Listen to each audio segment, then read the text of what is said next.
Hazel, and this is the first episode of the Lower School News. First up, we've got Daniel, Brian, and Ian with Mythbusters. On this episode of Mythbusters. Hey, I heard this myth that we can burn, with a regular pocket meal, we can burn paper.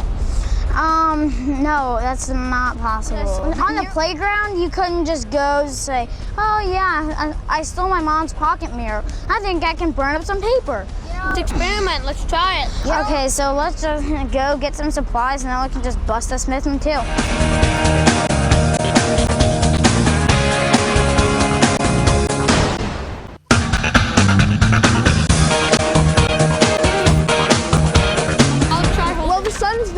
Sun's that way. One mirror isn't working, we probably should try two. Okay, thanks. Can you help me? Yeah. We were trying to get two mirrors to see if we can work, just trying to get the sun's reflection, but I think it's too cloudy. It's just too cloudy. This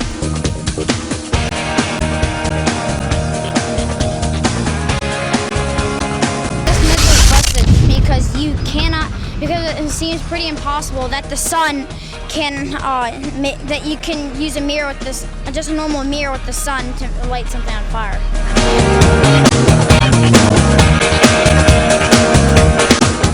Thank you, Daniel. And now here's Mary with the book review. It's Mary here, and we are with Mr. Sere and Hazel and Lucy, and we're going to interview them about their discussion about the witches. Why did you choose this book? I chose this book because Roald Dahl is one of my favorite authors, one of my favorite children's authors. I also started this book before Halloween, and so I wanted a book that had the Halloween theme in it, and what better than witches? And one of my favorite things about Roald Dahl is that he's creative, and he makes up a lot of words, but at the same time he uses a large vocabulary, so it expands our own vocabulary. Oh, what is it about? Because all the witches get defeated and turned into mice. Yeah. But you would understand if you read the book. Yeah. Mm-hmm. It's basically about, like, this guy, the witches. Grandmother knows about everything about witches. And what is your favorite chapter in the book? Probably The Triumph, which I'm reading ahead, so. In the witches, we actually do some paperwork, and this is what it is. It's on the first page. We just have a checklist on what we're doing. It's kind of off, but and then we have the summarizing, which and then we have like stuff like this where we can like figure out the words and stuff. So we write the meaning down and then find a synonym or an anthem. Now we're just doing the synonyms, but this is the first chapter. Sere, what book are we reading next? After reading The Witches, we have a couple of choices that I'm debating about. Right now, the winner for right now, not a decision, is Natalie Babbitt's Talk Everlasting. But I'm also looking at two other possibilities, but I have to read them over the break before committing to them. So we'll find out. Thank you, Mary. And now here's a piece on green technology.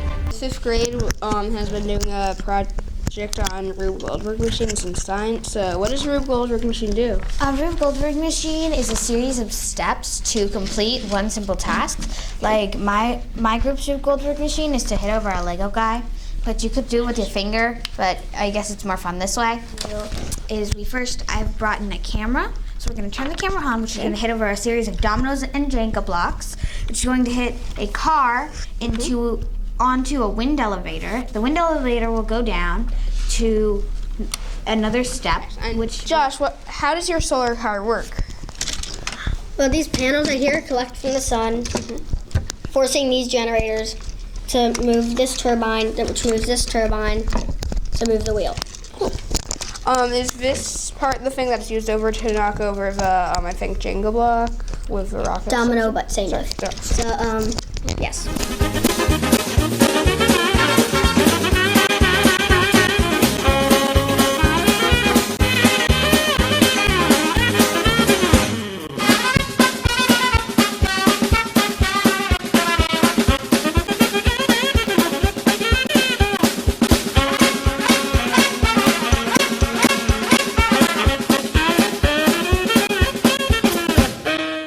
Enjoyed that piece on green technology. Now here's me, Mary, and Lucy with the holiday segment. So I I'm Hazel, And I'm Lucy. and we're going to talk about the stuff we're making for our parents for holidays. Lucy's going to go first and tell the viewers how we make soap. Put it in the jar and then we put it in the microwave to melt it. And then we put the melted glycerin into a mold. Then we add a drop of scent and a drop of coloring. And then after that you can add sparkles if you want to. We're making little ornaments out of these beads that you put on trays, and then you iron them so that they stick together. This one is a really cute little Santa hat.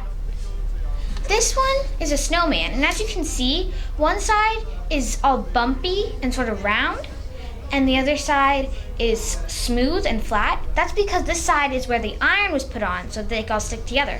This side, we didn't put the iron on it, so it all stayed like this, and the beads didn't melt together. And so here are two lovely Christmas trees. Same thing as the snowman.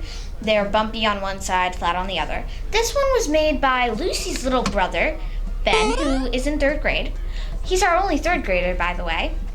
And this was made by our good friend Chloe, right, Lucy? Mm-hmm. And that's it.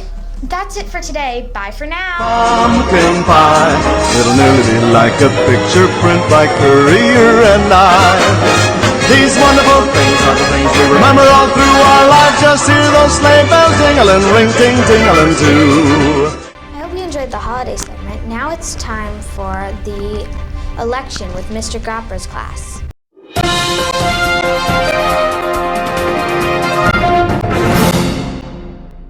Why are you doing the project? We decided to do the project because we wanted kids to learn about the election process. So what they had to do was create a campaign poster with 3 different promises, a slogan, a logo, and a picture of themselves.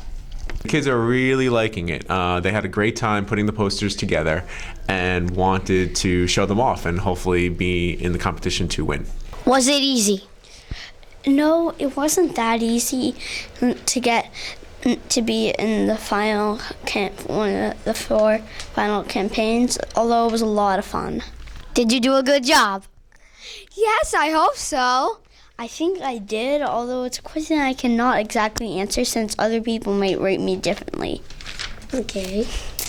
How did it feel to win? It felt great. All 4 of the people, me, Kelly, Ian, and Henry, were all jumping up and down when we got it. I think the kids were really happy and excited to get their ideas about what they want to change in the lower school and present them in a poster. I'm excited for the next step. We've had the kids complete the campaign posters, and now the 4 winners are actually putting together a campaign commercial where they're going to work on the promises and actually putting it to real life using the iPads. Was it worth it? Yes. Yes. It was definitely worth it.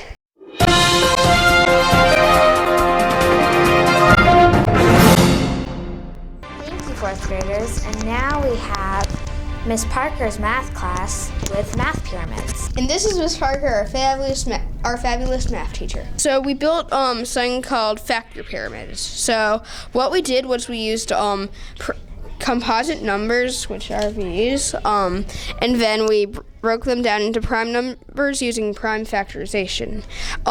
So we did the numbers in the Hindu, Arabic, or the number system we use today down here, and then we did the Egyptian numbers up here. The steps that you have to make for your pyramid. First, you get the number layer 3 styrofoam, and then glue it onto the, I think, number 6 because it has 6 inches. Then you glue the 6-inch styrofoam onto the 9-inch styrofoam, and then glue the 9-inch styrofoam on the 12-inch styrofoam. Then glue this 12-inch styrofoam to the 15-inch styrofoam, because each styrofoam is multiples of 3. Thank you, Miss Parker. Now we have Catherine interviewing Andre about Timez Attack. Do you like Timez Attack? Absolutely. How do you do Timez Attack? Well, you need to know your math facts like this. What's the objective? Beat it and know your facts. Were you happy when you beat it? Yes. Why do you need to play Timez Attack? So I know my facts and we can have a pizza party. Will it help you learn your times tables? Yes, absolutely. What would you rate it 1 to 10? 10.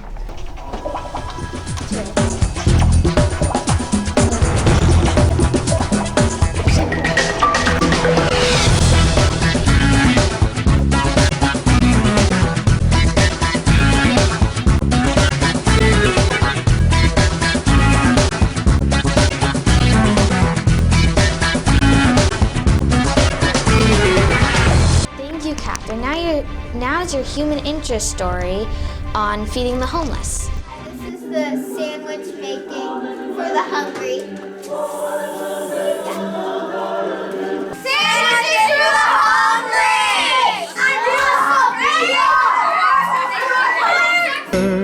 Here to see, snow is glistening, a beautiful sight. We're happy tonight, walking in a winter wonderland. Gone away is the bluebird, here to stay is a new bird.